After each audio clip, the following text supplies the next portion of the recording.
两华体育活动第13届的金门厦门影都，本地这个月2日要举行，却因为有通证的疑虑有风声讲陆委会要求停办。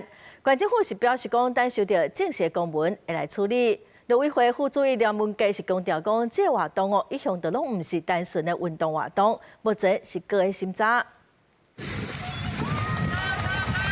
收起来了后，用走的过终点线，两华金门厦门烧水的比赛，今年都要进入第13届。原定7月2日要举办，不过陆委会讲，这一届主办单位是厦门市政府，因为活动会下过金门甲厦门海峡的中线，牵涉敏感的问题，要求都要停办。现在金门县政府讲，一切等收到正式的公文才讲。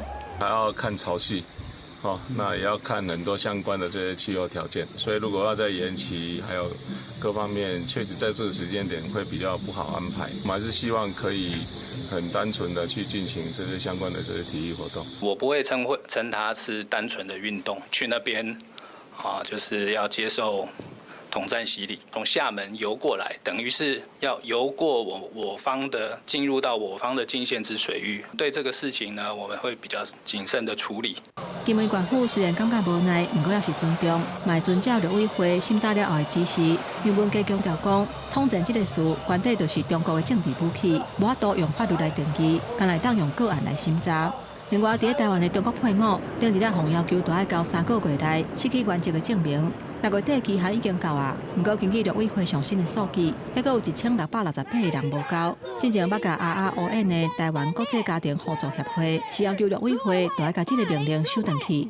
他现在应该要停止所有的补件除籍案的专案。很多人因为这样，他必须要放下手边的工作，他必须要打断他的生活秩序，飞到他的家乡。我们认为陆委会应该要公开、正式的对这1.2万的陆配家庭进行道歉。我们是为了保障各位陆配朋友在台湾的身份安定，不知道有什么道歉的必要哈？有一些，譬如说他原来抗议的很大声的，譬如说像游志斌，他很快就回去拿了。